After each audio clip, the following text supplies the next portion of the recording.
जय श्रीनाथ जी। प्यारे धर्म अनुरागियों, आप सभी पर श्रीनाथ जी की पूर्ण कृपा हो। आप सुख समृद्धि और आनंद पाएं, ऐसी मेरी मंगल कामना। तो प्यारे धर्म अनुरागियों, आज हम बात कर रहे हैं भृगु बिंदु की। भृगु बिंदु कोई ग्रह नहीं है, कोई नक्षत्र नहीं है। ये आपके हॉरोस्कोप में एक पॉइंट है। ये ऐसा पॉइंट है जिसे हम डेस्टिनी पॉइंट भी कहते हैं। और इस पॉइंट के इर्द गिर्द आपका सारा जीवन घूमता है। जहां पर वो पड़ता है, उस क्षेत्र से आपका कार्य का संबंध हो सकता है। उन रिश्तेदारों से आपका ज्यादा मेलजोल हो सकता है। उस राशि की डायरेक्शन में आपका काम हो सकता है। तो भृगु बिंदु कई ज्योतिष के सॉफ्टवेयर में दिया भी होता है, सॉफ्टवेयर्स में। लेकिन आज हम आपको बताएंगे ये कैलकुलेट कैसे करते हैं। भृगु बिंदु कैलकुलेट करने के लिए हमें राहु और केतु की पोजीशन पता होनी चाहिए। पहले आप जन्म कुंडली में देखें कि राहु किस भाव में है। यहां पर आप देखिए, राहु दूसरे भाव में है। ये पहला घर होता है, ये दूसरा घर होता है। तो राहु कहां है? दूसरे भाव में। और फिर आप देखिए कि चंद्रमा कहां है। राहु से चंद्रमा यहां पर हम निकाल के देखें तो चंद्रमा दसम घर में आता है। प्यारे धर्म अनुरागियों, वैसे तो राहु क्लॉकवाइज घूमता है, लेकिन जब हमको राहु और चंद्रमा में डिस्टेंस कैलकुलेट करना है, तब हमको राहु ऐसे एंटी क्लॉकवाइज चलना है। तो प्यारे धर्म अनुरागियों, ये तो हमने पोजीशन देख ली राहु की। अब ये भी देखना है कि राहु किस डिग्री पर है और चंद्रमा किस डिग्री पर है। अगर हम यहां से देखें ध्यान से, तो राहु 3 डिग्री पर है एरीज साइन में या मेष राशि में, और जो चंद्रमा है वो 3 डिग्री पर है धनु राशि में या सेजिटेरियस साइन में। अब हमको इन दोनों का डिग्रीज में डिस्टेंस कैलकुलेट करना है, और वो हम आपको सिखाते हैं कैसे करना है। आपको अगर ज्योतिष का थोड़ा बहुत ज्ञान है, तो एक राशि या एक भाव जो होता है वो 30 डिग्री का होता है। एक राशि या एक भाव जो होता है वो 30 डिग्री का होता है। हमने आपको बताया था, वैसे तो राहु ऐसे मूव करते हैं, लेकिन जब हमने इन दोनों के बीच में डिस्टेंस काउंट करना है, तब हमको इस तरह से घुमाना है, एंटी क्लॉकवाइज घुमाना है। राहु 3 डिग्री पर पड़े हैं मेष राशि में।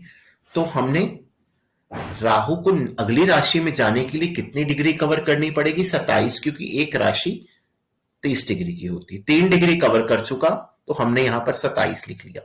ये अगली राशि 30 डिग्री की, हमने 30 लिख लिया। फिर अगली राशि 30 डिग्री की, हमने 30 लिख लिया। ये भी 30 की, हमने 30 लिख लिया। ये भी 30 की, हमने फिर 30 लिख लिया। फिर 30 की, हमने फिर 30 लिख लिया। फिर ये 30 की, हमने 30 लिख लिया। ये 30 की, हमने 30 लिख लिया। अब चंद्रमा इस राशि में 3 डिग्री पर पड़े हैं, तो हमने यहां पर 3 लिख लिया और सबका हमने जमा कर लिया कि सबका जोड़ कितना है। जब हमने सबका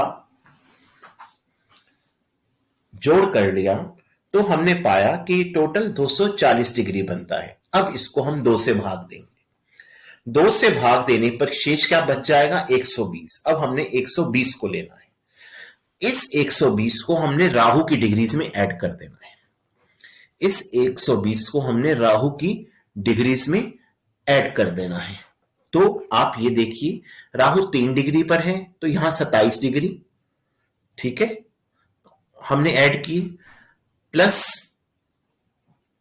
30 डिग्री प्लस 30 डिग्री, क्योंकि हर राशि कितने की? 30 डिग्री प्लस 30 डिग्री, 30 30 60 30 90, और 27 कितनी हो गई? 117, प्लस 3 डिग्री और हमारी रह गई। तो इस हिसाब से जब हमने देखा, तो भृगु बिंदु छठे घर में पड़ा। और कौन सी राशि में पड़ा भृगु बिंदु? सूर्य की राशि में पड़ा। अब इससे हम देखते हैं कि इस जातक की अगर हम कैरियर की ही बात करें तो किसके इर्द गिर्द घूमेगा, या अगर हम बात करें कि इनकी अपने किस रिश्तेदार से ज्यादा निभेगी, तो अगर भृगु बिंदु आया 6th हाउस में, इसमें हमने सिर्फ वो राशि नहीं, वो हाउस नहीं लेना है, हमने वो राशि भी लेनी है। उस राशि में अगर कोई ग्रह पड़ा है तो उसके इर्द गिर्द भी जिंदगी घूम सकती है, और अगर उस राशि को कोई ग्रह देख रहा है तो उसके इर्द गिर्द भी घूमेगी, या जैसे यहां पर राहु देख रहे हैं 1 2 3 4 5। अगर इस जातक के हम कैरियर के बारे में देखें तो पंचम राशि किसकी है, सूर्य की, और सूर्य क्या देते हैं, सरकारी नौकरी। इस जातक को सरकारी नौकरी मिली और ये सरकारी नौकरी में आसीन है और इसी से इनको लाभ हुआ। इस तरह हम हर कुंडली में भृगु बिंदु निकाल सकते हैं। भृगु बिंदु से हम ये देख सकते हैं, अब 5वीं राशि सूर्य पिता का भी कारक है तो इनकी अपने पिता से बनती है। इस तरह हम भृगु बिंदु से निकाल सकते हैं कि लाइफ किसके इर्द गिर्द घूमेगी, किस रिश्तेदार के, किस काम के, और किससे आपको लाभ होगा। तो प्यारे धर्मानुरागियों, यहीं पर हम अपनी वाणी को विराम देते हैं। आप भी अपने हॉरोस्कोप में अपना भृगु बिंदु जानिए और देखिए कि आपकी लाइफ किस दिशा में जा रही है। श्रीनाथ जी आप पर बहुत बहुत कृपा करें। नमस्कार। और अगर आपको हमारा ये चैनल अच्छा लगता है तो आप इसको सब्सक्राइब कीजिए, इसको शेयर कीजिए, बेल आइकन दबाइए ताकि जब भी नया वीडियो आए आपको सबसे पहले पता लगे।